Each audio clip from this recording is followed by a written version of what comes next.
Mill-ġdid merħba l-programm News.Mt wara dik il-waqfa qasira li xkelna xandiriet speċjali relatati ma' CHOGM. Infatti, illum se nitkellmu dwar il-fatt li pajjiżi minn madwar id-dinja, pajjiżni fih dan il-Commonwealth, bagħtu l-ogħla rappreżentanti tagħhom hawn Malta sabiex jirrappreżentawhom fil-laqgħat ta' CHOGM. Aħna ġbarna l-qofol ta' dak illi ġara fi ftit minuti kif se naraw.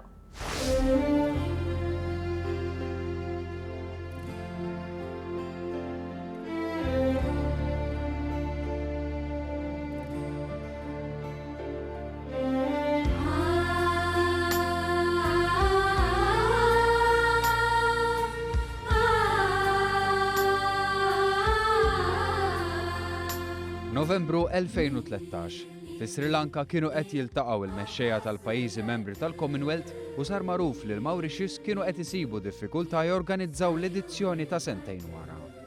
Konxju tal-opportunitajiet li l-organizzazzjni ta' summit bħal dan iġġib magħha, il-Prim Ministru Malti kien fost dawk li joffrew li jkun pajjiżhom li jospitah u l-għażla waqgħet fuq Malta.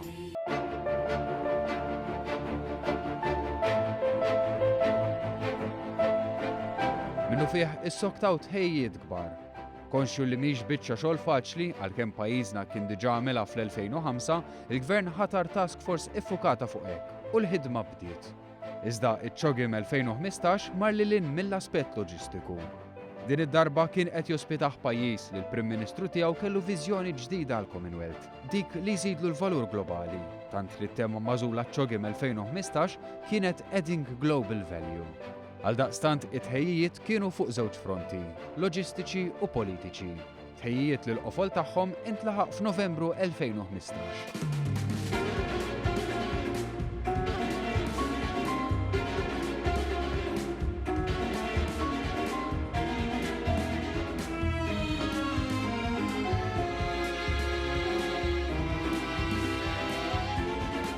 F'ċerimonja tal-ftuħ spettakolari il-Prim Ministru Malti tkellem dwar dak li rid mill-edizzjoni ta' din is-sena. Sostna li jrid li titfassal triq għal-ġejjieni u jiżdied id-dialogu. Dan f'perjodu ta' taqlib kbir f'dawk li huma r-relazzjonijiet internazzjonali. Għalhekk appella għal diskussjoni sinċira. And to be about the future, we have to be frank with one another, speak honestly, and admit that we might have reservations about each other's actions. Silence doesn't help anyone. And the Commonwealth's most glorious days were when it did speak out.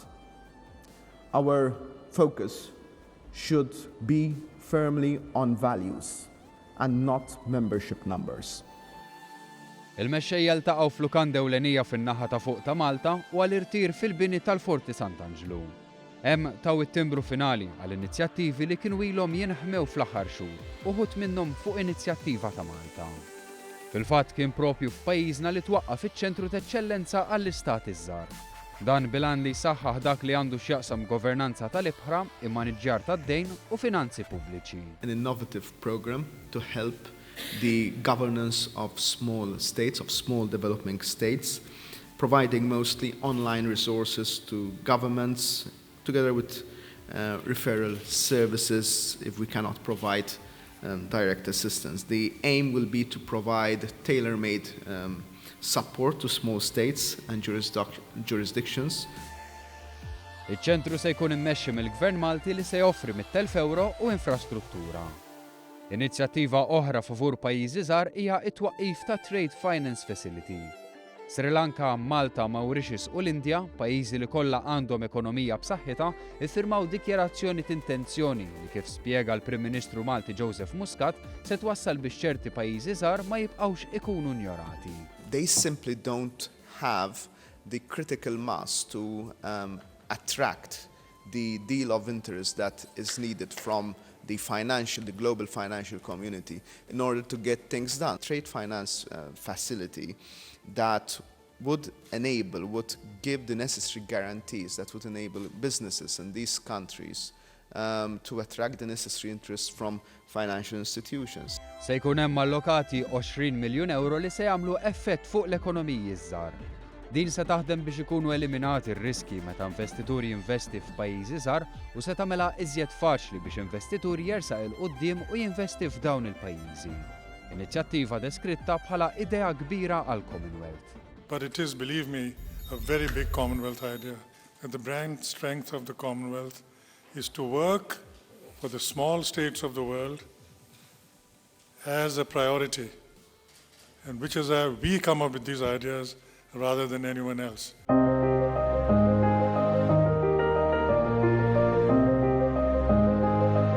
U jekk kien hemm inizjattiva li żiedet il-valur globali tal-Commonwealth din is-sena kienet is-sessjoni dwar it-tibdil fil-klima.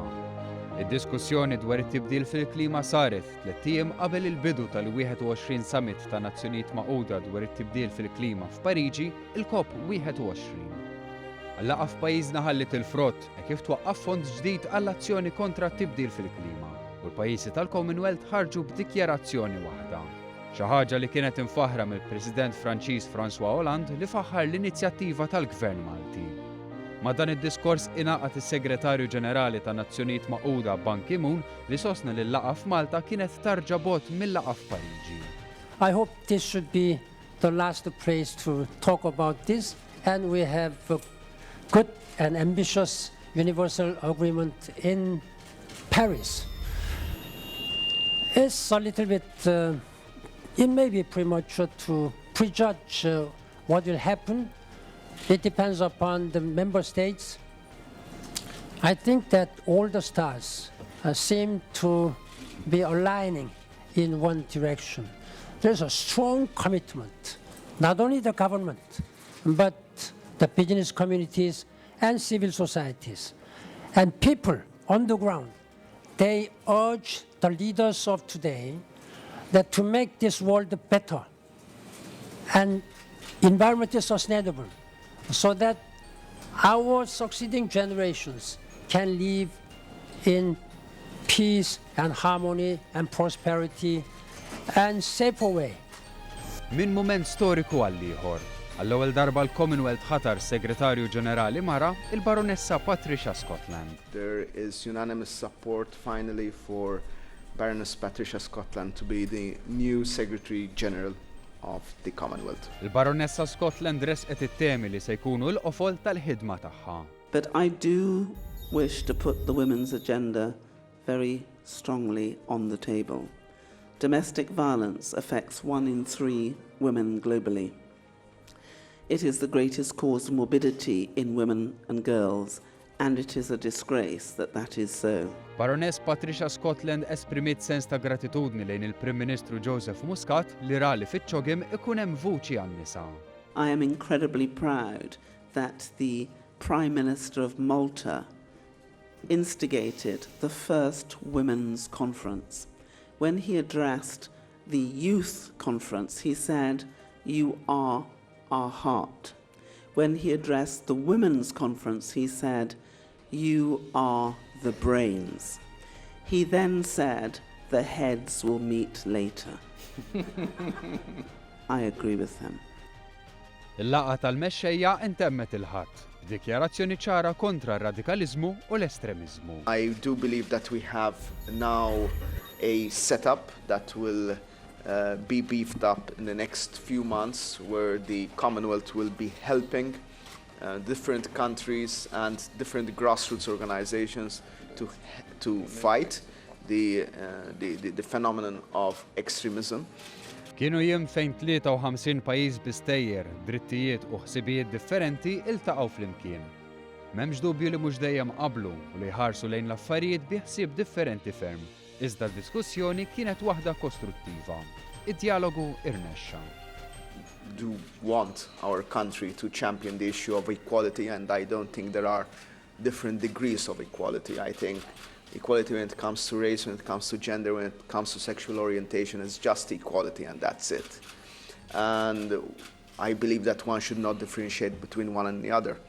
I know that there are a number of member countries that don't share my view, but I think we had a very constructive conversation, or at least we started a very constructive conversation on all this. Sodisfatti wkoll kienu dawk li ġew pajjiżna. Il-mexxejja minn kull rokna tad-dinja kienu sodisfatti u nnotaw id-direzzjoni ġdida li tal il-Commonwealth il-Prim Ministru ta' Malta. Prime Minister, you've made sure that we are heard here with your great chairmanship.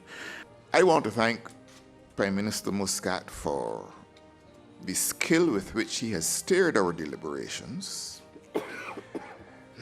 and the consensus which he was able to forge. This has been a very good CHOGM. I want to congratulate the Prime Minister and the Government of Malta for its very capable hosting and chairmanship of the CHOGM, and I believe that the leaders have focused on a number of the key issues that he described, but have done so in a very constructive way with outcomes from those discussions that will enable us better to collaborate for the common good in the years ahead. Can I, though, through you, thank the people of Malta and the Maltese government for their hospitality and for the brilliant way they put on this Commonwealth conference, which I think has been a very successful conference and extremely well chaired by your Prime Minister Joseph Muscat.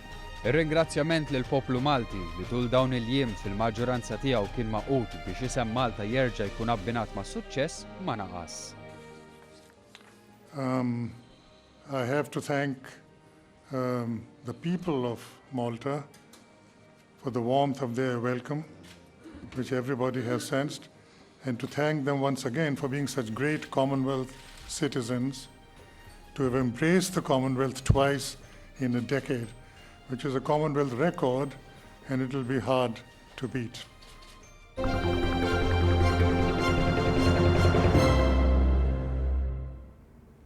Għal dawk li qed jitolbuna ripetizzjoni ta' xi feature jew ieħor brabta ma' CHOGM, ngħidulkom illi għandna il-channel tagħna fuq YouTube kif ukoll paġna tagħna fuq Facebook fejn minn hemmhekk tistgħu anke taraw dak illi ġara matul dawn il-ġimgħat.